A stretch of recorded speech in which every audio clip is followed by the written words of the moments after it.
Hey guys, today on Security Reviews we are going to be reviewing the Amcrest 4K PoE camera. More specifically, this is the model number IP8M-T2499EW-40mm.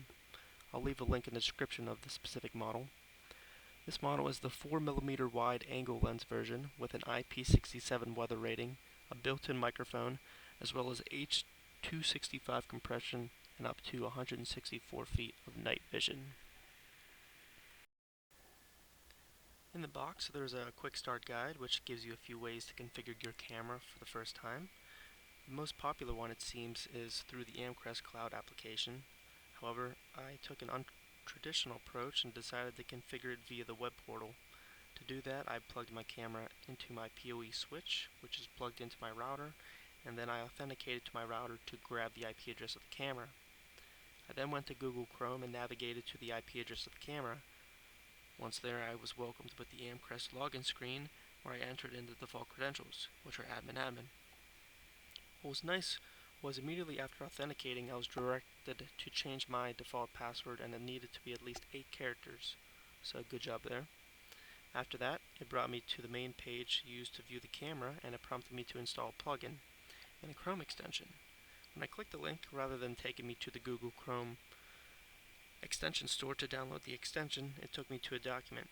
So through some Google searches, I was able to find the correct Chrome extension called Amcrest WebView, and I downloaded it. However, when I opened it, typed in the IP address of the camera and authenticated, the video feed did not work. After a few minutes of troubleshooting, I decided that the extension may not be compatible with Mac, which is what I was on. Then tried the same process on my Windows PC, and it was able to download the extension, and I was able to view the live feed of the camera. Once within the application, I was able to see the live view of the camera, and I was quite impressed with the quality. I was also viewing the feed on the 4K monitor as well to have the most accurate picture.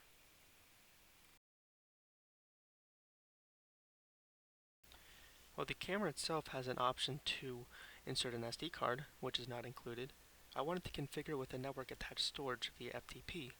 To set that up, I went to Setup, Storage, and then Destination. I changed the record destination from SD card to FTP for all 3 options: scheduled, motion detect, and alarm. And then I clicked the FTP tab. Once there, I entered in the IP address, port, username, password, and the share on my NAS. I then clicked the test button,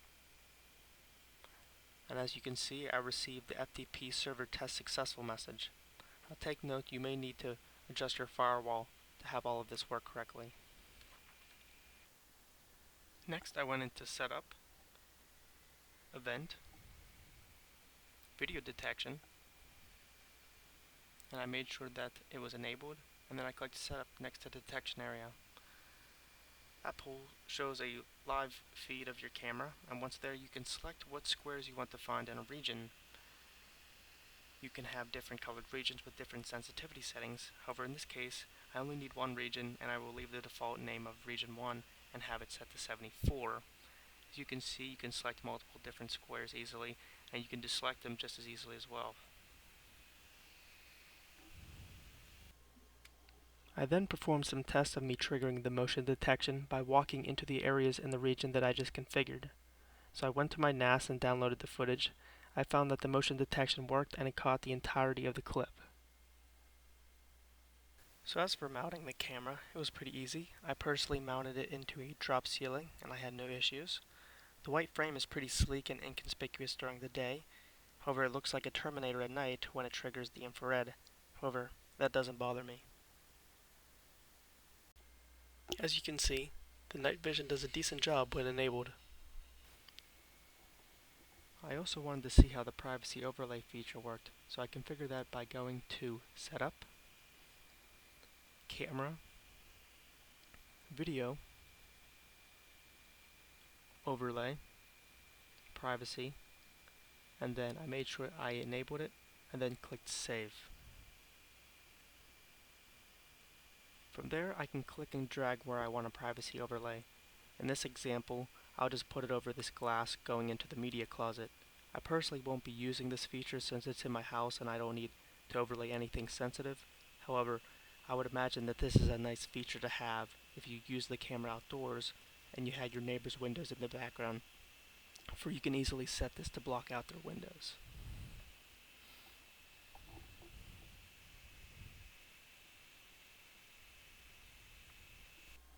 As for settings within the camera, there is more than I was expecting. There's brightness, contrast, saturation, sharpness, gamma, mirroring, and you can even change the degrees of the camera itself. There's also exposure for anti-flicker, BLC mode, which allows you to do off or WDR.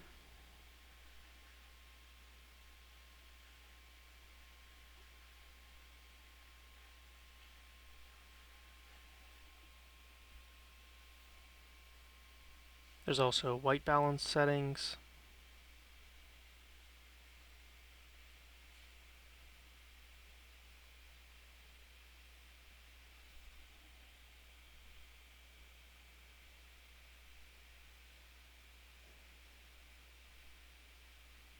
Day and night settings, IR light, indicator lights. There's encoding modes, resolution, frames rates, bitrate type,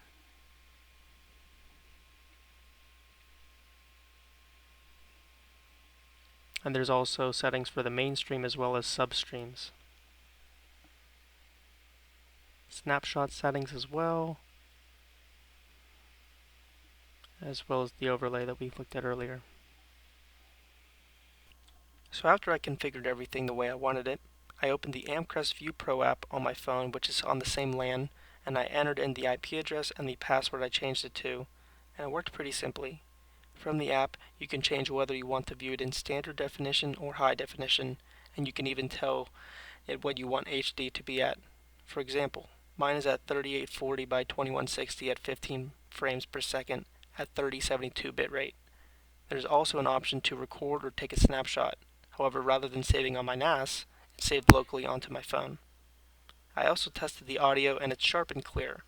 The only thing I had an issue with was push notifications. I configured the motion detection within the app to alert me when there is a motion. However, I have yet to get that to work via push notification. As for ports, there were 3 ports open on the camera, 80 for HTTP, 554 for real-time streaming protocol, and 5000 for universal plug-and-play. However, I did find it odd for universal plug-and-play to be open, for I disabled it within the camera itself. Overall, I was pleased with the camera's performance, ease of use, and ability to save footage to a NAS, and I look forward to using this camera for years to come. Well, that pretty much wraps it up for this review. If you enjoyed this video, be sure to like and hit that subscribe button. If you have any questions, please feel free to drop them below and I'll try and address them. Have a good one.